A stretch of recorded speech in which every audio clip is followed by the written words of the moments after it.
আসসালামু আলাইকুম রহমতুল্লাহ। Most welcome to triangular Kamal academy. আজকের ক্লাসে আমরা কথা বলবো ষষ্ঠ শ্রেণীর গণিতের প্রদত্ত অ্যাসাইনমেন্ট 2 নিয়ে। এটি হচ্ছে পঞ্চম সপ্তাহের অ্যাসাইনমেন্ট। এখানে 4টি ক্রিয়েটিভ প্রশ্ন এবং কতগুলো সংক্ষিপ্ত প্রশ্ন দেওয়া আছে। আমরা ধারাবাহিকভাবে চেষ্টা করব সবগুলো প্রশ্ন অত্যন্ত সহজ এবং সুন্দরভাবে তুলে ধরার জন্য। আশা করি ভিডিওটি প্রথম থেকে শেষ পর্যন্ত দেখলে তোমরা সকলেই উপকৃত হবে। তো প্রথম প্রশ্নটি হচ্ছে একটি সৃজনশীল প্রশ্ন। একটি ফলের দোকান থেকে 250টি ফজলি আম কিনে আনা হলো। 2 দিন পর 25টি আম পৌঁছে গেল এবং একটি আমের দাম 30 টাকা। এটি হচ্ছে ক্রয় মূল্য। তাহলে প্রথম প্রশ্ন হচ্ছে 25 টাকা 75 টাকা শতকরা কত। দ্বিতীয় প্রশ্ন হচ্ছে শতকরা কতটি আম ভালো আছে। এখন পরের প্রশ্নটি হচ্ছে একটি আম কত টাকা বিক্রি করলে মোটের উপর 10% লাভ হবে। তাহলে আমরা ক নং প্রশ্নটি হচ্ছে 75 টাকার মধ্যে 75 টাকায় 25 টাকা শতকরা কত, আমরা দুভাগে ভাগ করতে পারবো। প্রথম অংশ যদি আমরা এইভাবে করি যে 25 টাকা 75 টাকার যে 75 টাকার মধ্যে 25 টাকা হলে 100 টাকার মধ্যে কত, তাহলে আমরা 25 টাকাকে 25, 3 25 75, 100-র সাথে 1 গুণ করলে হবে 100, তারপরে 3 দিয়ে ভাগ। অথবা তুমি এইভাবে শুরু করতে পারবে 75 টাকার মধ্যে 25 টাকা, 1 টাকার মধ্যে হচ্ছে 25/75, 100 টাকার মধ্যে হচ্ছে 25 গুণন 100 ডিভাইডেড বাই 75, কাটাকাটি দিলে দেখবো 33 সমস্ত 3/1। তাহলে প্রথম প্রশ্নের আনসার হচ্ছে এটি। এর পরে কোশ্চেনটি দেখো, এর পরে কোশ্চেনটিতে আমাদের ছিল শতকরা কতটি আম ভালো আছে। তাহলে আমরা আগে দেখে আসি আমের কন্ডিশনগুলো কি। 250টি আমের মধ্যে যদি 25টি আম যদি পচে যায় তাহলে ভালো আম হচ্ছে 225টি। তাহলে আমরা এই 225টি আমকে আমরা এখন শতকরা প্রকাশ করব কিভাবে দেখো। এখান থেকে 250টি আমের মধ্যে ভালো আছে 250 মাইনাস 25 অর্থাৎ 225টি। একটি আমের মধ্যে ভালো আছে 100টি আমের মধ্যে ভালো আছে। এখন সিম্পল একটু কাটাকাটি দিব। প্রথমে 250কে আমি যদি 50 দিয়ে কাটি এখানে হবে 5 টাইমস। 100কে আমি 50 দিয়ে কাটলে হবে 2 বার, কারণ 50 দুগুণে 100। আবার এই 225টিকে আমি আবার 5 দিয়ে যখন কাটবো 45, তাহলে উপরে হচ্ছে আমার 45 গুণন 2 90, অর্থাৎ 90% আম আমার ভালো আছে। এখন আমরা সি নং প্রশ্ন, যেটি তৃতীয় প্রশ্ন। দেখো তৃতীয় প্রশ্নটি বলছে একটি আম কত টাকা বিক্রি করা হলে মোটের উপর 10% লাভ হবে। তাহলে 10% লাগে আমরা দেখব ক্রয় মূল্য কত, বিক্রয় মূল্য কত, এটি আমরা আগে বের করে নিব। তাহলে দেখো যদি আমরা এখান থেকে যদি আমরা আনসারটি করি, একটি আমের ক্রয় মূল্য হচ্ছে 30 টাকা, তাহলে 250টি আমের ক্রয় মূল্য হবে 30 গুণন 250 অর্থাৎ 7500 টাকা। এখন প্রশ্ন হচ্ছে 10% লাভে। আমরা জানি যে ক্রয় মূল্য 100 টাকা হলে বিক্রয় মূল্য 110 টাকা হবে 10% লাভে। তাহলে ক্রয় মূল্য 1 টাকা হলে বিক্রয় মূল্য 110/100। ক্রয় মূল্য 7500 টাকা হলে বিক্রয় মূল্য হবে কি শূন্য, দুটি এখানকার দুটি শূন্যের সাথে আমরা এখানকার দুটি শূন্য কেটে দিব। তাহলে 75-এর সাথে 110 গুণ করলে 8250 টাকা। তাহলে 7500 টাকা যদি ক্রয় মূল্য হয় আর বিক্রয় মূল্য হচ্ছে 8250 টাকা, তখন 10% লাভ হবে। কিন্তু আমাদের প্রশ্নে ছিল প্রতিটি আম কত টাকা বিক্রি করতে হবে। তাহলে আমি 8250 টাকায় বিক্রি করব যে কয়টি আম ভালো আছে এগুলো। তাহলে আম কয়টি ভালো আছে এখন দেখে নাও। 225টি আম পচে গেলে অবশিষ্ট আম হচ্ছে 225। এখন 225টি আম বিক্রয় করতে হবে 8250 টাকা, একটি আম বিক্রয় করতে হবে। এখন দেখো এই কাটাকাটিটি আমরা কিভাবে করব। প্রথমে আমি 5 দিয়ে কাটবো। 225কে 5 দিয়ে কাটলে হচ্ছে 45, 8250কে 5 দিয়ে কাটলে হবে 1650, আবার আমি 5 দিয়ে কাটলে হবে 9, 1650কে 5 দিয়ে কাটলে হবে 330। এবার 330কে যদি আমি 3 দিয়ে কাটি তাহলে হবে 110, আর 9কে 3 দিয়ে কাটলে হচ্ছে 3, তাহলে 110/3কে আমি যদি ভাগ করি 36 সমস্ত 3/2 টাকা। তাহলে আমাদের প্রতিটি আম বিক্রি করতে হবে 36 সমস্ত 3/2 টাকায়। এই ছিল আমাদের এক নং প্রশ্ন। এখন আমরা দেখাবো 2 নং প্রশ্নটি। 2 নং প্রশ্নটি হচ্ছে সংখ্যা রেখা থেকে। সংখ্যা রেখা থেকে একটু দেখানো, খুব সহজ এবং সুন্দর প্রশ্ন। এটি ভুল হওয়ার সম্ভাবনা তোমাদের বেশি থাকতে পারে, খুব মনোযোগ সহকারে দেখো। -15, 6, 11 তিনটি পূর্ণ সংখ্যা। -15, 6 এবং 6 + 5 এবং 11-র মধ্যে বড় ছোট সমান চিহ্নগুলো বসাও। এটি হচ্ছে। আর 2 নং প্রশ্ন হচ্ছে -15 প্লাস -11 প্লাস 6 এর মান নির্ণয় করো। সিম্পলিফিকেশন করব। তার পরের প্রশ্নটি হচ্ছে সংখ্যা রেখার মাধ্যমে 15 এবং 6-এর যোগফল, 11 এবং 6-এর বিয়োগফল দেখাও। তাহলে এই ছিল আমাদের প্রশ্ন। এখন প্রশ্নগুলো যদি আমরা ধারাবাহিকভাবে আনসার দেই, দেখো এখানে -15 এবং 6, মাইনাস যদি ঋণাত্মক সংখ্যা হয়, ঋণাত্মক সংখ্যা সবসময় ধনাত্মক সংখ্যা থেকে ছোট হয়। আর তুমি যদি সংখ্যা রেখা দেখো, যদি এখানে তোমার 0 হয়, 6 থাকবে তোমার ডান পাশে, আর -15 থাকবে তোমার বাম পাশে। বাম পাশের সকল সংখ্যা ডান পাশের সংখ্যা থেকে ছোট হবে, তাহলে -15 হচ্ছে ছোট 6 থেকে। আবার এখানে দেখো 6 + 5, এখানে হচ্ছে 11, 6 + 5 হচ্ছে 11, এখানে 11, তাহলে এখানে মাঝখানে ইকুয়াল বসবে। এই ছিল। এবার পরের প্রশ্নটি, প্রদত্ত রাশি হচ্ছে -15 প্লাস -11, মাইনাসে মাইনাসে প্লাস, প্লাসে মাইনাসে মাইনাস, তারপরে 6, 15 থেকে 11 মাইনাস করলে থাকবে 4, তার সাথে 6 যোগ করলে হচ্ছে 10। তাহলে সেকেন্ড প্রশ্ন আমাদের আনসার হচ্ছে 10। পরের প্রশ্নটি অত্যন্ত সহজ এবং সুন্দর প্রশ্ন, এটি ভুল হওয়ার সম্ভাবনা বেশি থাকতে পারে। আমরা এখন এটিকে একটু রিভিউ করব, আমরা কিভাবে আনসারটি দিতে পারি।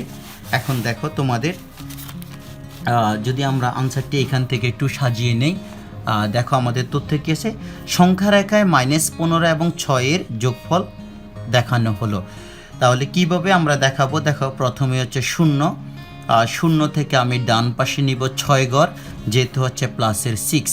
তাহলে প্রথম আমার যেহেতু 6 এখানে শেষ হচ্ছে, যেখানে শেষ হবে এখান থেকে আমার -15 স্টার্ট হবে। যেহেতু এটি -15, তার মানে আমি বাম দিকে -15 ঘর আসবো। তাহলে এখান থেকে এই যে প্রথম ঘরটি হচ্ছে 0 থেকে 6-এর মধ্যে শেষ, পরের ঘরটি হচ্ছে -15, আমি এখান থেকে 15 ঘর বামে আসবো।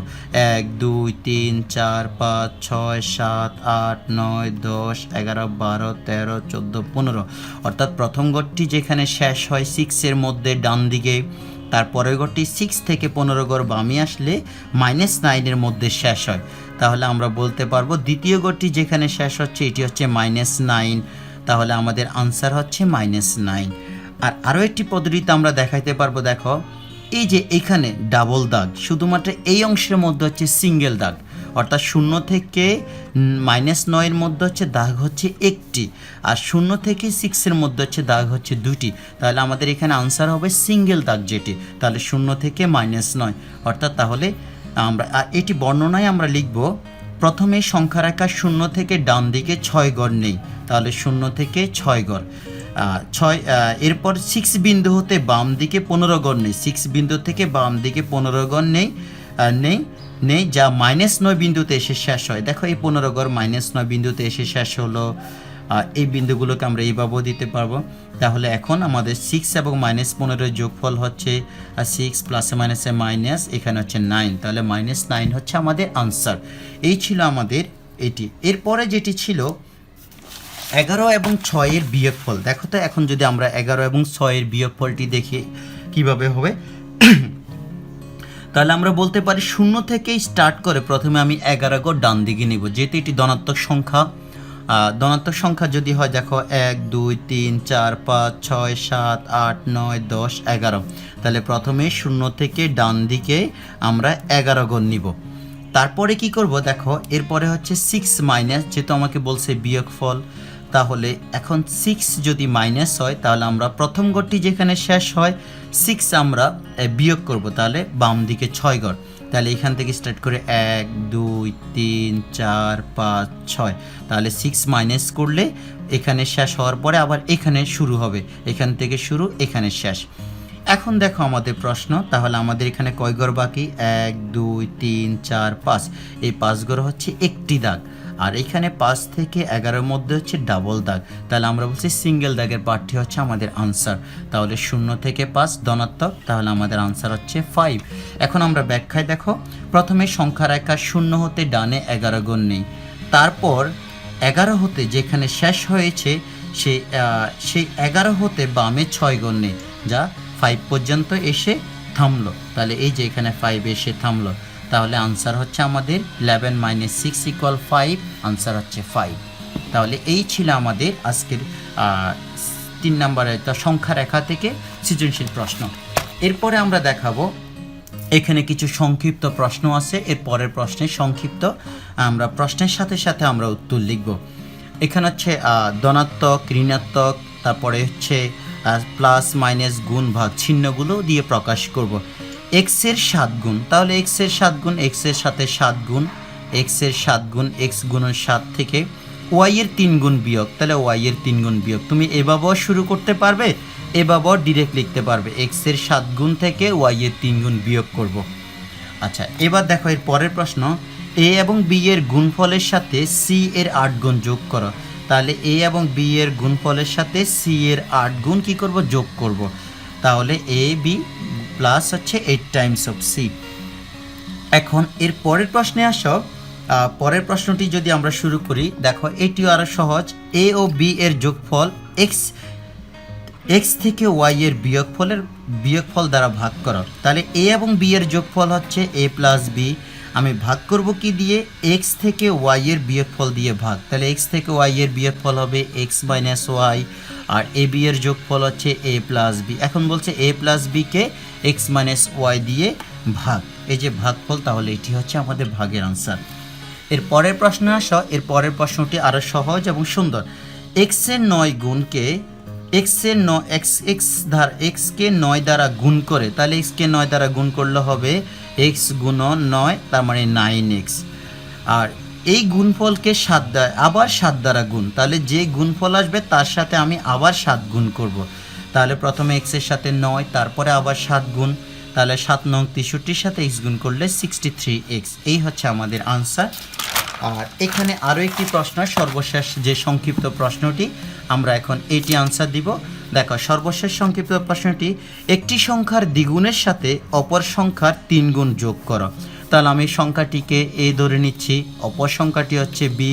বলছে প্রথম সংখ্যার দ্বিগুণের সাথে দ্বিতীয় সংখ্যার 3 গুণকে আমি যোগ করব। তাহলে প্রথম সংখ্যার দ্বিগুণ হচ্ছে টুয়াইস এ, দ্বিতীয় সংখ্যার 3 গুণ হচ্ছে 3b। এখন এই দুটিকে আমি আবার যোগ করব, এই হচ্ছে আমাদের আনসার। এরপরে যে 4 নম্বর প্রশ্ন, এই 4 নম্বর প্রশ্নটি আরও সহজ এবং ছোট, এটি সংক্ষিপ্ত প্রশ্নের আলোকে, এটি সৃজনশীল প্রশ্ন নয়। তাহলে আমরা আগে প্রশ্নটি পড়ে নিচ্ছি। একটি খাতার দাম এ টাকা এবং একটি বইয়ের দাম হচ্ছে বি টাকা এবং একটি কলমের দাম হচ্ছে সি টাকা। তাহলে বলছে 5টি কলম, তাহলে একটি কলমের দাম যদি সি টাকা হয়, 5টি কলমের দাম হচ্ছে 5c। আর 3টি খাতার দাম, একটি খাতার দাম এ টাকা হলে 3টি খাতার দাম 3a, তাহলে মোট হচ্ছে কলম এবং খাতার মোট দাম হচ্ছে এটি। আর তুমি যদি এভাবে শুরু করো তাহলে হবে, যদি লিখো যে একটি কলমের দাম সি টাকা, সুতরাং 5টি কলমের দাম 5c টাকা, একটি খাতার দাম এ টাকা, 3টি খাতার দাম 3a টাকা, তাহলে মোট টাকা, এভাবে লিখতে পারবে। আমরা শর্ট ফর্মে দেখাচ্ছি। এর পরের প্রশ্ন দেখো, 10টি বই এবং 4টি খাতা, তাহলে একটি বইয়ের দাম যদি ভি টাকা হয়, 10টি বইয়ের দাম হচ্ছে 10b। আর একটি খাতার দাম হচ্ছে এ টাকা হলে 4টি খাতার দাম হচ্ছে 4a, তাহলে মোট টাকা হচ্ছে 10b প্লাস 4a। এর পরের প্রশ্নে আসো, 8টি খাতা এবং 6টি বই এবং 9টি কলমের দাম, তাহলে একটি খাতার দাম এ টাকা, 8টি খাতার দাম 8a, একটি বইয়ের দাম 6টি বই, একটি বইয়ের দাম বি টাকা, 6টি বইয়ের দাম 6b। ঠিক একইভাবে 9টি কলমের দাম 9c, একসাথে যদি আমি যোগ করি সবার টাকা। তো এই প্রশ্নটিকে তুমি তোমার মতো করে যদি এভাবে লিখো, যেমন ধরো বি নাম্বার প্রশ্ন, তুমি আরও বড় করে লিখতে পারবে, যেমন লিখো একটি বইয়ের দাম বি টাকা, সুতরাং 10টি বইয়ের দাম 10b টাকা।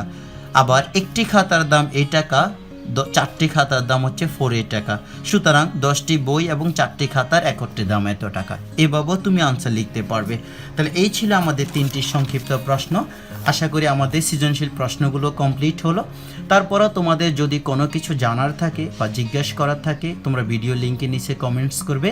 আমি সবার আগে চেষ্টা করি তোমাদের এই প্রশ্নগুলো অত্যন্ত সহজ এবং সুন্দরভাবে আনসার দেওয়ার জন্য।